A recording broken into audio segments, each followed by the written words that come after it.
Risotto is not as intimidating as you think. It's actually quite simple. And we're gonna prove it to you by making Gordon Ramsay's Pumpkin Risotto. Oh yeah! We're gonna even teach you a few industry secrets along the way, like how to make risotto faster, garnishes, and finishing touches to make your dish pop. Let's get to it. Bring 48 ounces or 6 cups of stock to a simmer while we prep our other ingredients. Remove the top and bottom so we have a nice flat surface to work with. To avoid losing lots of pumpkin, get as close as you can to the skin and use the knife to mimic the shape. You want nice curved cuts. Inspect your pumpkin for any leftover skin and trim the excess. Cut the pumpkin in half and scrape out the seeds.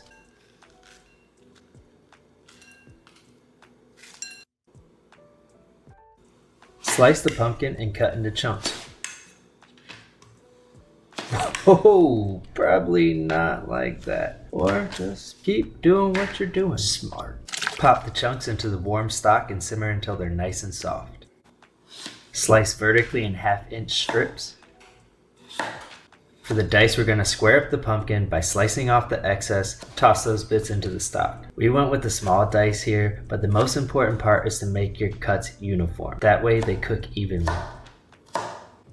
Toss them into a bowl so we can season them up before we throw them in the oven. Drizzle some olive oil, hit with salt, pepper, a little bit of thyme, then we're going to toss them all together. You have the oven and a lined pan preheated to 425. Depending on your cuts, the time in the oven may vary. You want the pieces to be tender, not mushy. Should take about 12 to 15 minutes. Burn well half of an onion.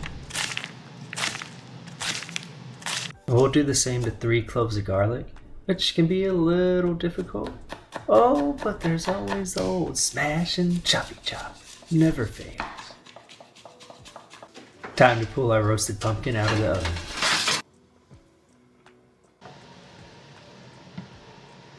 We want the pumpkin for our puree to be super soft. Use a slotted spoon to control the amount of liquid. You want just enough for it to run smooth. You're going to puree this while it's hot so it gets nice and fine. Here's the list of ingredients we have so far. We have measurements to get you started, but risotto is really more about technique than it is recipe. Don't worry, we'll cover some basic rules of risotto later. In a wide flat pan, add 2 tablespoons of butter. Once it bubbles, add the onions, garlic, and a pinch of salt to help it sweat. Now that the onions are nice and translucent, you toast off the rice. Deglaze with some Pinot Grigio and cook till evaporated. Once evaporated, gradually add the stock 2 ladles at a time and continuously stir.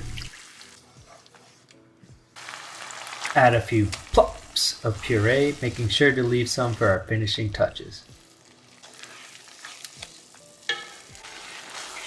If you're wondering when to add stock, this is your sign. Knowing when the rice is done for beginners can be a bit tricky. Honestly, I just used to taste it until it wasn't crunchy. Or you could also check the grain. It's the bright white center. It will dissipate as the rice cooks. Once it's faint, the rice is done. Once it disappears though, the rice is overcooked. The choice is yours.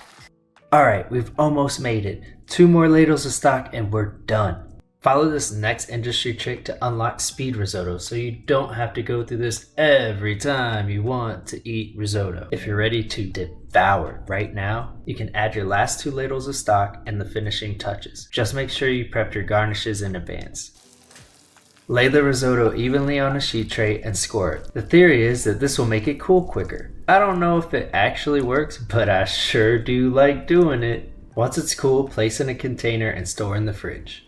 For our first garnish, we have sage brown butter. Add a stick of unsalted butter to a stainless steel pan. Continuously stir on a medium heat. Pop in some sage. Once the milk solids start to caramelize, remove it from the heat. Liquid gold! Next up, fried sage. Get some high smoke point oil hot and drop in some sage leaves for about 30 seconds to a minute. If they change color or the bubbles subside, they're done. Remove and place on a paper towel and add some salt. Every chef has these 3 words pounded into their head. Mise en place. a French term meaning setting in place. Apply these steps at home for a smoother and more enjoyable cooking experience. Review the recipe in entirety. Know what ingredients and tools you will need to complete it. Dice, roast, par cook, puree, pre-measure anything you can. Once everything is prepped, organize them in an efficient manner. I like to place them in the order and location I'll need them. Wipe it down, keep it clean. A dirty kitchen is chaos. Grab pots, pans, lids, spoons, spatulas, and whatever you need to execute the recipe. Let's check out our setup. We've got the base of the risotto, we got the finishing touches that make this dish stand out,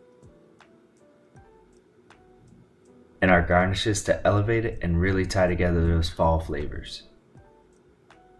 Get about 2 ladles of stock hot.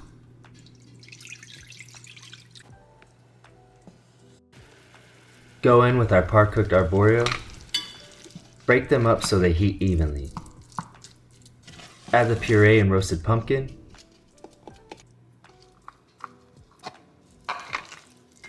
Toss in a pinch of arugula for some nice peppery notes. Grate in a metric butt-ton of parm. Add cold butter. Don't forget the butter. Don't be afraid of it either.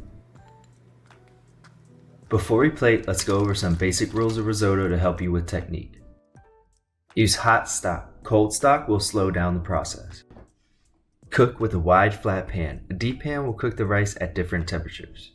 Use the right rice. Arborio is widely available, but you can also use carnaroli. Toast the rice to avoid having overly starchy risotto. Gradually add the stock. You want the rice to have time to absorb all those flavors. Rushing it will only ruin the texture. Don't lose the grain. Always look for the bright white bit in the center of the rice. Season with Parmesan. Use the good stuff. Work in cold butter off the heat for an even, creamier texture. If I left anything out, let me know in the comments.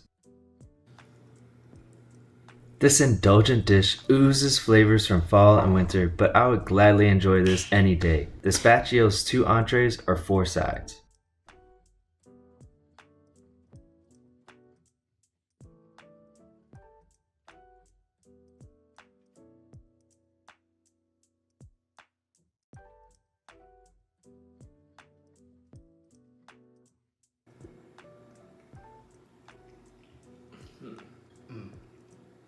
Perfect for your fall get-togethers. Buen provecho! Want a protein? How about a nice steak? Maybe some vegetarian hearts of palm crab cakes? Huh?